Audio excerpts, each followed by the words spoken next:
Controlled ہے. آپ کو پتہ ہے کل IMF کی میٹنگ ہوئی تو وہ جو تصویر کے اندر سے مجھے انہوں نے غائب کر دیا. یعنی اتنا خوف ہے کہ عمران خان کا نام بھی نہیں آنا چاہیے. اور اس کے علاوہ ہمارے لوگ ٹی وی پہ نہیں جا سکتے ریپرزینٹ کرنے کے لیے, ان کو اٹھا لیتے ہیں.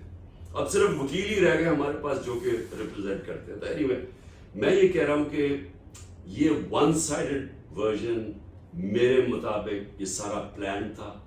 انہوں نے ہر حربہ استعمال کیا پی ٹی آئی کو کرش کرنے کا. وہ اور زیادہ اب پارٹی کو کیسے کرش کریں گے جب وہ پبلک نے فیصلہ کر لیا کہ وہ پارٹی کے ساتھ کھڑی ہو گئی. وہ ریفلیکٹڈ ہے بائی الیکشنز میں, وہ سارے اوپینین پولز میں ریفلیکٹڈ ہے. تو اس سے اگر یہ ان کا خیال ہے کہ یہ خوف پھیلائیں گے, لوگ ہمارے توڑ رہے ہیں, جو جیل میں جاتا ہے پی ٹی آئی کا پکڑ لیتے ہیں, وہ جیسے وہ کہتے ہیں کہ میں پی ٹی آئی چھوڑ رہا ہوں, اس کے سارے کرمنل کیسز ختم ہو جاتے ہیں, اس میں دہشت گردی ختم ہو جاتی ہے, سارے کیسز ختم ہو جاتے ہیں. تو ساروں کو پکڑتے ہیں جس کو پکڑتے ہیں. اور اتنا ہمارے کئی لوگ, اب doctor Yasmin 75 cancer patient, cancer survivor, اس کو پکڑا ہوا ہے, عورتوں کو پکڑا ہوا ہے, صرف اور صرف یہ زور لگانے کے لیے کہ پی ٹی آئی چھوڑ دو, پی ٹی آئی کو ختم کرو. تو میں کیوں اب کہتا ہوں کہ in a way it's the best of time. Best of times یہ ہے کہ کبھی بھی میں نے اپنی زندگی میں نہیں سوچا تھا کہ پاکستانی قوم کو سمجھ آئے گی جو میں نے یہ 27 سال پہلے اپنی موومنٹ شروع کی تھی انصاف کی. دیکھیں آپ اب امریکہ میں آپ اس چیز کو سمجھتے ہیں, اور میں بھی تب سمجھا جب میں as a ten ager England گیا, جب میں کرکٹ کھیلنے گیا, پھر یونیورسٹی گیا, مجھے پہلی دفعہ سمجھ آئی کہ رول آف لا کیا ہوتا ہے. ہمیں اس چیز کی سمجھ ہی نہیں تھی, کیونکہ یہاں تو ڈکٹیٹرشپ تھی ایوب خان کی جب ہم بڑے ہو رہے تھے. تو پہلی دفعہ ہمیں سمجھ آئی کہ رول آف لا ہوتا کیا ہے, کہ نو ون از ابو لا, اور یہ ہے بیسس آف سویلائز سوسائٹی کا. اسی لیے میں نے اپنی پالیٹکس شروع کی تھی 27 سال پہلے, اور 14 سال اس میں سے ولڈرنیس میں تھے, کیونکہ لوگوں کو سمجھ ہی نہیں آ رہی تھی. کیونکہ یہاں جی ہر کوئی مجھے کہتا تھا جی روٹی کپڑا مکان ٹائپ کوئی سلوگن لے کے آئیں, نہیں تو لوگ آپ کے ساتھ نہیں چلیں گے. اور وہ میں سمجھ گیا کیوں, کیونکہ یہاں تو انصاف ہوا ہی نہیں ہے کبھی. دیکھیں ہماری ایک بڑی فیمس ایک جوک چلتی ہے پنجاب کے اندر. وہ جوک یہ ہے کہ ایک براسی دبئی سے بڑا پیسے بھرا کے آتا ہے, اور وہ آگے چودھری کی بیٹی سے کہتا ہے میں نے شادی کرنی ہے. اب وہ جو چودھری ہے وہ اس کو مار مور کے وہ اسے نوکروں کے دربار پھینکو. تو وہ فیمس جوک یہ ہے کہ وہ جب وہ اٹھتا ہے تو پھر چودھری صاحب کے پاس کہتے چودھری صاحب میں پھر نہ سمجھا. تو آپ یہ سوچیں کہ امریکہ میں کوئی جوک ہو سکتی ہے کیا؟ کوئی کسی کو اس چیز کے اوپر کوئی مار سکتا ہے؟ کیونکہ یہاں رول آف لا ہے, یا پروٹیکشن ہے, یا کمزور کی پروٹیکشن ہے. یہ لوگوں کو سمجھ نہیں آتی. یہاں جو طاقتور ہے, اور یہ کبھی بھی معاشرہ کامیاب نہیں ہوتا. یہ میری آپ غور سے بات سمجھ لیں. اور یہ ہمیں اتنا ہی نہیں پتا کہ یہ ہمارا جو سب سے پہلے جب مدینہ کی ریاست بنی تھی, میں لوگوں کو سمجھا کے تھک گیا ہوں, کیونکہ وہ جو ریاست تھی وہ ایک ماڈرن ریاست تھی, سارے ماڈرن پرنسپلز کے اوپر بیس تھی. اس کا جو مین پرنسپل تھا وہ رول آف لا تھا, عدل اور انصاف. اور اس کے اوپر فاؤنڈیشن بنی تھی one of the greatest civilisations ever. سب سے بڑا دنیا کی تاریخ میں انقلاب آیا تھا. میں لوگوں کو سمجھاتا ہوں کہ اس کو اسٹڈی کریں انٹلیکچولی. ہم دینی طرف لے جاتے ہیں, میں چاہتا ہوں کہ اس کو انٹلیکچولی اسٹڈی کریں کہ یہ دنیا میں کتنا بڑا فنومنا تھا کہ 625 کے اندر جنگ بدر ہوتی ہے, 313 لڑنے والے. 636 11 سال کے بعد بیزنٹائن ایمپائر, رومن ایمپائر یارموک کی جنگ میں ہار جاتا ہے مسلمانوں سے. سپر پاور 1 لاکھ ان کی سدن لیجن تھی. وہ 11 سال کے بعد وہ, اور 12 سال کے بعد دوسری سپر پاور پرشین ایمپائر وہ قدسیہ میں ہار جاتا ہے.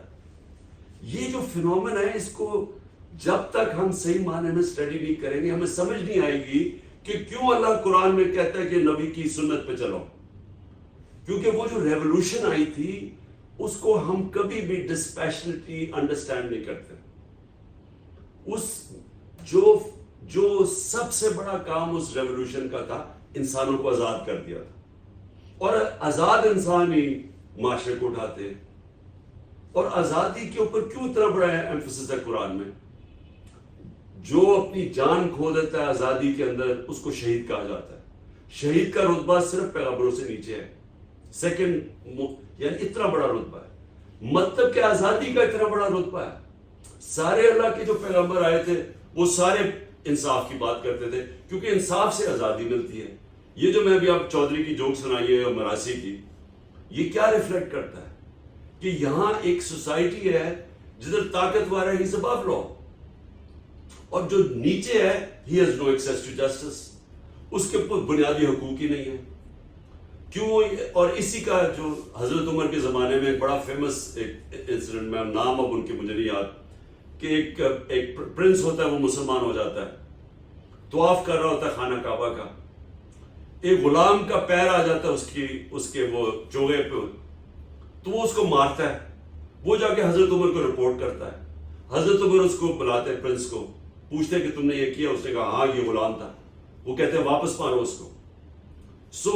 جو یہ پرنس کو جب انہوں نے کہا نا کہ وہ بھی قانون سے اوپر نہیں ہے، جب حضرت عمر نے اپنے بیٹے کو کوڑے پڑوائے، جب اس نے قانون توڑا، جب نبی صلی اللہ علیہ وسلم نے اپنی بیٹی کا کہا کہ اگر وہ جرم کرے گی تو میں سزا اسے ملے گی، اور پھر جب انہوں نے کہا کہ بڑی قومیں تباہ ہو گئی جدھر طاقتور قانون سے اوپر تھا اور کمزور کے لیے پروٹیکشن نہیں تھی.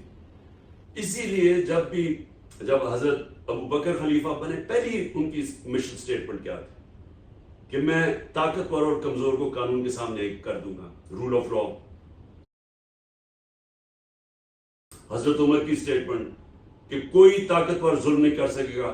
حضرت علی کی سملر سٹیٹمنٹ. حضرت علی یہودی سے کیس ہار جاتے ہیں کیونکہ وہ قاضی ان کے بیٹی کی گواہی قبول نہیں کرتا. ایک یہودی، ایک مائنورٹی بھی ایک خلیفہ وقت سے کیس جیت سکتا تھا. وہ تھا انصاف جس کے اوپر بنی تھی بنیاد. لوگوں کو آزاد کر دیا. جب آپ امریکہ میں اب آتے ہیں یا انگلینڈ میں نے دیکھا ہوا ہے کہ لیبر کلاس ہماری جاتی تھی، میں آج سے 50 سال پہلے کی بات کر رہا ہوں، تو وہ دیکھتے دیکھتے وہ کیوں اوپر چلے جاتے تھے؟ ان کو پیسے تو نہیں بانٹ رہا تھا، کیونکہ ان کے جب آپ رول آف لا میں ہوتا ہے تو جب آپ اپنے قانون کے اوپر چلیں اور آپ اپنے ٹیکسز دیں، آپ آزاد ہو جاتے ہیں معاشرے میں. آپ کو کوئی تنگ نہیں کر سکتا، آپ کو پروٹیکشن مل جاتی ہے، اور اسی لیے وہ پراسپر کر جاتے ہیں. تو ہمارا جو سب سے بڑا مسئلہ ہے نا، وہ جو میں نے 27 سال پہلے شروع کیا تھا، رول آف تحریک انصاف، ہمیں اپنے آپ کو اس وقت آزاد کرنا ہے. یہ جو ایک چھوٹا سا ایک میں اب کیا کہوں، یہ ایلیٹ کیپچر کر کے بیٹھی ہوئی ہے ہمارے سارے وسائل کے اوپر. وہ جو اوپر ہے چوری کرتی ہے تو این آر او مل جاتا ہے. عمران خان کو، یعنی ایکس پرائم منسٹر کو، جب مجھے جو اسیسینیشن اٹیمپٹ ہوتا ہے، میں ایف آئی آر نہیں کٹوا سکتا. یہ فنڈامنٹل رائٹ ہے شہری کا کہ مجھے پتا ہے کون جن کو میں سسپیکٹ کر رہا تھا، میں ان کی انویسٹیگیشن نہیں کروا سکا. میں prime minister, ex prime minister, head of the largest party in Pakistan, میں اپنی ایف آئی آر رجسٹر نہیں کر سکا. اور میرے اوپر کیونکہ طاقتور میرے خلاف ہے، اب تک 180 ایف آئی آر ہو چکی ہیں. 180، یعنی یہ ورلڈ ریکارڈ ہوگا ایف آئی آرز کا کہ 70 سال کی عمر تک ایک ایف آئی آر نہیں، اور صرف اتنے ٹائم کے اوپر 180 ایف آئی آر، اور ہر روز ایڈ ہوتی ہے نہیں. یہ ہوتا ہے جب رول آف لا نہیں ہوتا، اور یہ معاشرے کبھی اٹھ نہیں سکتے. سب سے بڑا پرابلم یہ ہے کہ یہاں انویسٹمنٹ نہیں آتی، یہ خوشحال ہی نہیں ہوتے معاشرے. ایک ٹیبل صرف یہ دیکھ لیں کہ جو دنیا کے 140 ملک ہیں، ان میں یہ دیکھ لیں کہ جو رول آف لا انڈیکس پہ ٹاپ 15 پہ ہیں، اور وہ دیکھ لیں جو باٹم 15 پہ ہیں. جو ٹاپ 15 پہ ہیں ان سب کا جو پر کیپٹا ان کا وہ $60,000 سے اوپر ہے. اور جو باٹم 15 پہ ہیں، جس میں پاکستان بھی ہے، ہمارا پر کیپٹا ان کا $1,500 ہے. جو نمبر 1 ہے ڈینمارک، اس کا $68,000. ہمارے سامنے سنگاپور جس کا پر کیپٹا پاکستان کا ایک ہی تھا، اب میں بات کر رہا ہوں 60s میں ہم تقریباً ایک ہی ہمارا تھا کہ $500 یا اس طرح کچھ تھا.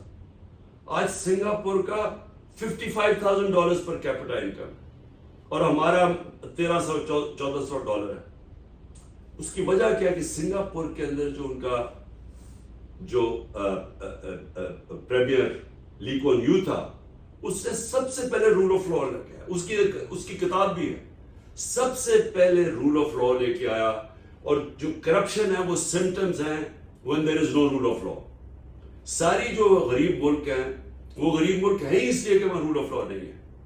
آپ کے کوئی دیکھ رہی ہے ڈیولپنگ ورلڈ, نائجیریا کی میں اس کی مثال دیتا ہوں کہ سب سے زیادہ تیل نائجیریا کے اندر ہے سارے افریقہ میں, لیکن وہ غربت کی انتہا ہے کیونکہ وہاں بھی ایک کرپٹ ایلیٹ ابو لا بیٹھی ہوئی ہے اور وہی پیسے چوری کر کر کے باہر بھیجتی ہے, اور یہ ساری ڈیولپنگ ورلڈ کا ایشو. سو ہمارا جو سما اس وقت ہوا کیا ہے کہ پاکستانی قوم کے اندر وہ اویئرنیس ہے جو کبھی پہلے نہیں تھی. سو ان دیٹ سینس ہم اس سٹیج پہ پہنچ چکے ہیں جدھر کبھی بھی اس ملک کے اندر اس طرح کا پبلک اویئرنیس نہیں تھی, اور پبلک ایک طرف آگے ایک پارٹی کے ساتھ کھڑی ہو گئی ہے. وہ جو مرضی کر رہے ہیں آپ, وہ پبلک اس پارٹی کے ساتھ جڑ گئی ہے آ کے, اس لیے یہ الیکشن سے بھاگ رہے ہیں. اس لیے انہوں نے 14 مئی کو despite supreme court order according to the constitution Punjab کا الیکشن ہونا چاہیے تھا, انہوں نے نہیں کرایا کیونکہ سب ڈرے ہوئے ہیں. اور ڈرے اس لیے ہوئے ہیں کہ وہ جو میں نے آپ کو پہلے بتایا کہ جو 37 میں سے 30 بائی الیکشن ہم سویپ کر گئے ہیں ڈسپائٹ ٹوٹل گورنمنٹ سپورٹ اور اسٹیبلشمنٹ. سو اس لیے ہو کیا رہا, یہ بھاگ رہے ہیں الیکشن سے, اور یہ الیکشن تب کروائیں گے جب یہ سمجھتے ہیں کہ تحریک انصاف کرش ہو گئی ہے. اور تحریک انصاف کو کرش کرنے کے لیے انہوں نے, جس طرح میں نے کہا, ساری سینئر لیڈرشپ یا چھپی ہوئی ہے یا جیلوں میں ہے, اور وہ جیل میں سے صرف تب نکلتی ہے اگر وہ اناؤنس کریں. لیکن آپ کو ذرا میں جو بتا رہا ہوں کہ وائی از اٹ کہ پاکستان کی تاریخ میں بہت, اور میں سمجھتا ہوں کہ اب اس کو کوئی روک نہیں سکتا. جب پبلک ایک کھڑی ہو جاتی ہے ایک پارٹی کے ساتھ, جب پبلک اس کو آپ جو مرضی کر لیں وہ تھوڑی دیر کے لیے سبڈیو بھی ہو جائے گی, لیکن جب ان کو موقع ملے گا الیکشن میں, یہ دیکھنا میں آج آپ کے سامنے پروڈکشن کرتا ہوں کہ یہ جو مرضی کر لیں یہ اس کو اب روک ہی نہیں سکتے. کیونکہ میں وہ آدمی ہوں جس نے 27 سال زیرو سے شروع کی ہے پارٹی. مل گیا میرا محبوب, لیکن یہ تو 27 سال پہلے یہ کسی نے بھی نہیں کیا کہ زیرو سے پارٹی شروع کی, اور میں نے 14 سال تو ولڈرنس میں تھے نا, آہستہ آہستہ میں نے پبلک اوپینین کو چینج ہوتے دیکھا. جو آج پاکستان کا پبلک اوپینین ہے یہ کبھی پہلے نہیں تھا. جس طرح آج پاکستان قوم کو ایشوز کی سمجھ ہے, اور اس میں ہمارا یوتھ خاص طور پہ سوشل میڈیا کا بہت بڑا ہاتھ ہے, بلکہ آج تو ہم صرف سوشل میڈیا کے ذریعے آپ کے ساتھ کمیونیکیٹ کرتے ہیں. لیکن جو خوشائن چیز وہی ہے, اور میں آپ کو اب مثال دے رہا ہوں پنجاب کی. پنجاب کے اندر میں نے ٹکٹس دے دیے تھے یہاں ہمارے جو الیکشنز ہو رہے تھے 14 مئی کے. اب یہ سوچیں کہ انہوں نے پورا زور لگا لیا, لوگوں کے گھر توڑے ہیں, لوگوں کے گھر لوٹے ہیں, لوگوں کے رشتہ داروں کے پاس پہنچ گئے, کیونکہ سب چھپے ہوئے ہیں. جتنے بھی ٹکٹ ہولڈرز ہیں ہمارے سب چھپے ہوئے ہیں, انڈر گراؤنڈ ہیں. ان کے رشتہ داروں پہ پہنچے ہیں, ان کے بچوں پہ پہنچے ہیں, ان کی بزنسز بند کر دی ہے. یعنی کبھی اس طرح کا تشدد نہیں کیا. یہ میں بھی یہ کرتے ہوں گے نازی جرمنی کے اندر یا اسٹالن کے سوویت یونین میں, کہ اگر آپ کا جس آدمی کو ڈھونڈنا ہے وہ نہیں ہے تو اس کے رشتہ داروں کو پکڑ لو, اس کے بچوں کو پکڑ لو, ان کی عورتوں کو پکڑ لو. یہ کبھی نہیں ہوتا تھا, میں نے تو کبھی نہیں سنا. اس کے باوجود ہر قسم کا انہوں نے ظلم کیا اور ان کو ڈرایا, دھمکایا, ان کی بزنس بند کیے. 400 ٹکٹ ہولڈرز ہیں پنجاب میں. آپ یقین کریں کہ 400 میں سے اس پورے تشدد کے باوجود صرف 40 گئے ہیں, باقی سارے انٹیکٹ کھڑے ہیں. تو اس سے یہ اب ڈرے ہوئے ہیں, کیونکہ انہیں پتا ہے کہ جب الیکشن ہوگا, اچھا جو ٹکٹ ہولڈرز ہیں ان کو بھی پتا ہے کہ جیسی جو چھوڑ رہا ہے وہ پبلک کا اتنا ریئیکشن آ رہا ہے کہ ان کی کوئی چانس ہی نہیں ہے, ان کی پالیٹکس ختم ہو جاتی ہے. اس لیے ریزسٹ کر رہے ہیں, اور وہ چھوڑتا ہے تو 6-7 نیچے بیٹھے ہوئے ہیں ان کی جگہ لینے کے لیے. اس لیے یہ پبلک کو یہ نہیں کچھ کر سکتے. یہ جتنا بھی کریں گے پبلک اوپینین کوئی یہ جانور نہیں ہے. پبلک اوپینین کو آپ اب یہ اس طرح کی طریقوں سے نیچے ووٹر تو آپ کا کھڑا ہوا ہے. تو انہوں نے جو یہ جو اب آگے میں آپ پریڈکٹ کر رہا ہوں آگے انہوں نے کیا کرنا ہے. اب یہ ڈریں گے الیکشن اناؤنس کرنا پڑے گا ان کو. 14 اگست از دا لاسٹ ڈیٹ. اس کے بعد ان کو الیکشن کرنا پڑے گا. تو ان کا پلانز کیا ہے؟ ایک مجھے جیل میں ڈالنے کا پلان ہے. میں اینٹیسپیٹ کر رہا ہوں کیونکہ 180 کیسز ہیں تو میں اینٹیسپیٹ کر رہا ہوں کہ منڈے یا فرائیڈے تک یہ مجھے جیل میں ڈال دیں گے کیونکہ مجھے لگتا ہے کہ ان کے پلانز وہ بنے ہوئے ڈیسپریٹ ہوئے ہیں نا.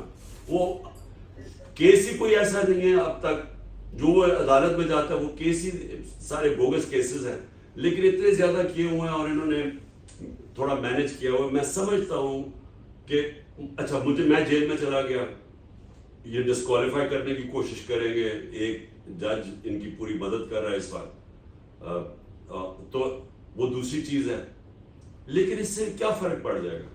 ڈسکوالیفائی کریں گے جیل میں بھی ڈال دیں گے تو الیکشن میں تو پارٹی کو کیسے ووٹر کو کیسے روکیں گے؟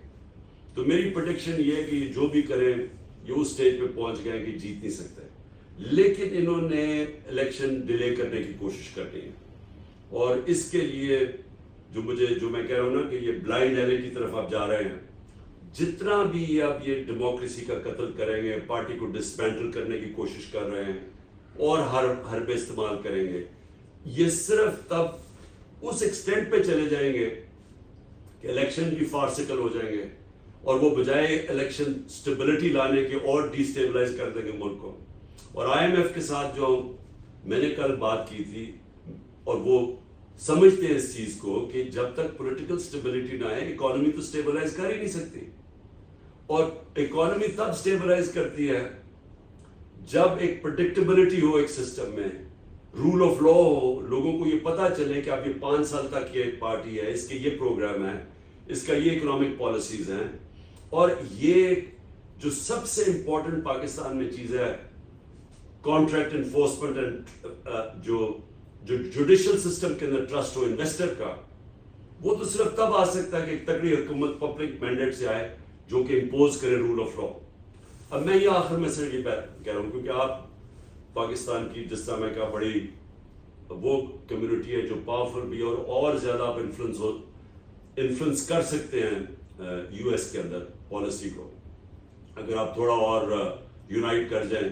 لیکن ایک پرابلم ہماری جینز میں ہے کہ پاکستانی اس کو یونائٹ کرنا آسان کام نہیں ہے کیونکہ میں تو کرکٹ کے زمانے سے جانتا ہوں. جب میں پہلی دفعہ 18 سال کا تھا ٹیم کے اندر آیا تو میں نے 14 کی اسکواڈ کے اندر 3 ٹیمیں دیکھی بجائے ایک ٹیم کے. تو پھر میں نے ریئلائز کیا یہ ہماری جینز میں کوئی ایشو ہے. تو میں ہمیشہ یہ پرابلم یونائٹ کرنے کا ہمیں مشکل ہوتا ہے. لیکن اگر آپ کی کمیونٹی یہاں امریکہ میں یونائٹ کر جائے یہ بہت پاورفل وائس بن سکتی ہے. السلام علیکم. کیا آپ یہ جس طرح انڈین کمیونٹی, خیر انڈین تو اس وقت ہمارے سے بدقسمتی سے بہت آگے نکل گئے ہیں, لیکن ہم اگر یہاں یونائٹ کر جائیں تو اس کا امپیکٹ بڑا پڑ سکتا ہے. لیکن میرا جو نظر میں کہ جو سب سے ہمیں فائدہ ہے, جو میں انویزج کر رہا ہوں کہ انشاءاللہ اللہ نے موقع دیا تو ہم کیسے نکلیں گے. ہمارا سب سے بڑا کرائسس ہے کہ ہمارے پاس ڈالرز کی کمی ہے, ہمارے ریزروز کم ہے. ہم ڈالر انکم کبھی بھی کسی نے ایکسپورٹس پہ زور نہیں لگایا. تو میں جو آگے فورسی کرتا ہوں کہ ہمارا جو 10 بلین اوورسیز پاکستانی ہیں ان کی یہ ہے ہمارا فیوچر, جن کی وجہ سے پاکستان اپنا کک سٹارٹ کرے گا اپنی اکانومی کو. اور وہ تب کرے گا جب ہم ان کو پاکستان کی جو سسٹم ہے, جو پاکستان کا جوڈیشل جسٹس سسٹم ہے, اس کے اوپر جب اعتماد ہوگا. کیونکہ ابھی تو یہ حال ہے کہ اگر کوئی ایک پلاٹ ہی لیتا ہے تو اس کے اوپر قبضہ ہو جاتا ہے اور وہ بیچارے کے پاس کوئی, میں نے تو دیکھا ہوا نا یہ حالات کیا. ہم نے تو خیر بڑی کوشش کی تھی اسپیشل کورٹس بنانے کی اوورسیز پاکستانیز کے لیے, لیکن اگر پلاٹ جیسی چیز کے اوپر قبضہ ہو جاتا ہے تو کون انڈسٹری میں انویسٹ کرے گا, کون سرمایہ کاری کرے گا. اور یہ ہمارا سب سے بڑا المیہ ہے ہمارے سسٹم کے اندر. جس طرح میں نے کہا پاکستان ڈینمارک نمبر 1 ہے رول آف لا انڈیکس میں, Pakistan out of 140 countries 129th. And that was before the crackdown. جو کریک ڈاؤن کیا اب تو بالکل ہی رول آف لا ختم ہو گیا نا, اب تو لا آف دا جنگل ہے پاکستان میں. لیکن اس سے پہلے 140 میں پاکستان کا نمبر 129 تھا. 129 آپ کا نمبر رول آف لا میں ہو, آپ انویسٹمنٹ اٹریکٹ کر ہی نہیں سکتے. جو انویسٹر ہے وہ گھبراتا ہے, اس کا پیسہ ہے وہ سیونگز اکٹھی کرتا ہے. میں بڑے بڑے انویسٹرز کی بات نہیں کر رہا, میں جو اسمال اور میڈیم انڈسٹری جو بیک بون ہوتی ہے ایک ملک کی, وہ جو پیسے کماتے ہیں باہر, وہ پھر جا کے ان کا شوق ہوتا ہے پاکستان میں انویسٹ کریں. ان کا اتنا برا ایکسپیرینس ہوتا ہے کیونکہ یہاں فراڈ ہو جاتا ہے, ان کے پاس کوئی راستہ نہیں ہوتا, وہ دبئی میں جا کے انویسٹ کر دیتے ہیں جس سسٹم کو وہ ٹرسٹ کرتے ہیں. تو میری کنٹینشن یہ ہے کہ اگر جب ایک گورنمنٹ آئے, پبلک مینڈیٹس ہیں, وہ سب سے پہلے رول آف لا پاکستان میں امپوز کرے, جس طرح لی کون یو نے سنگاپور میں کیا تھا, جس طرح مہاتر محمد نے ملیشیا میں کیا تھا. ملیشیا میں بھی بڑی کرپشن تھی. مہاتر کی اچیومنٹ یہ تھی کہ اس نے کانفیڈنس دیا لوگوں کو اس سسٹم کے اندر, جس میں پھر انویسٹمنٹ آنی شروع ہوئی. ہمارا پاس تو جس طرح میں نے کہا 10 ملین اوورسیز پاکستانی ہیں, جیسے ہی ہم اپنا سسٹم ٹھیک کریں تو اس ملک میں انویسٹمنٹ آنی شروع ہوگی, تو جس میں آپ لوگوں کا بہت بڑا انشاءاللہ ہاتھ ہوگا. اور میں ڈاکٹرز کے لیے کہنا چاہتا ہوں, ہم نے جو ہیلتھ کارڈ شروع کیا تھا اس کا مقصد کیا تھا؟ ہیلتھ کارڈ کا یہ تھا کیونکہ اس وقت صرف جو ہم گورنمنٹ ہاسپٹلز بنا ہی نہیں سکتے سارے ملک کو کور کرنے کے لیے. تو ہیلتھ کارڈ کا مقصد یہ تھا کہ ہیلتھ انشورنس اگر ہر شہری کے پاس, ہر خاندان کے پاس 10 لاکھ کی ہوگی تو گاؤں کے اندر, دیہاتوں کے اندر بائنگ پاور آ جائے گی لوگوں کو پیسے دینے کے لیے, اور پرائیویٹ سیکٹر چلا جائے گا وہاں. اور جانا شروع ہو گیا تھا, پرائیویٹ سیکٹر جانا شروع ہو گیا تھا دیہاتوں کے اندر. کیٹریکٹ کے آپریشن, چھوٹی چھوٹی کلینکس کھل گئی تھی جو ہیلتھ کارڈ کے اوپر تھا, تو لوگوں کو ہیلتھ کور مل گیا تھا. اس کے علاوہ پرائیویٹ سیکٹر نیٹ ورک پھیلا سکتا پورا ہمارا پاکستان کے اندر, اور پھر کمپیٹ کرے گورنمنٹ ہاسپٹل سے. گورنمنٹ ہاسپٹل پر پریشر پڑ جائے گا کہ وہ اپنی پرفارمنس ٹھیک کریں. تو یہ ہمارا بڑا ریولوشنری آئیڈیا تھا, اور ایکچولی اس کے بڑے اچھے اچھے ریزلٹس آ رہے تھے جو یہ حکومت رول بیک کرنے کی کوشش کر رہی ہے. تو آخر میں آپ سب کا, اب میں سر میرے پاس پوری لسٹ آئی ہوئی ہے, مجھے انہوں نے بھیجی ہے. ہاں, ڈاکٹر جلیل خان, آپ کا بھی, نظام محمد کو تو میں کہہ بیٹھا ہوں, ڈاکٹر محمد طارق, اور ہاں ہمارے ڈائی ہارڈ ڈاکٹر نصر اللہ خان, آپ کو بھی میں خاص طور پہ آپ کا شکریہ ادا کرتا ہوں. اور آپ سب کا جو ہماری پاکستانی امریکن کمیونٹی ہے, میں سمجھتا ہوں کہ آپ میں سب سے زیادہ پوٹینشیل ہے اس ملک کی مدد کرنے کا. بہت بہت شکریہ جی, تھینک یو.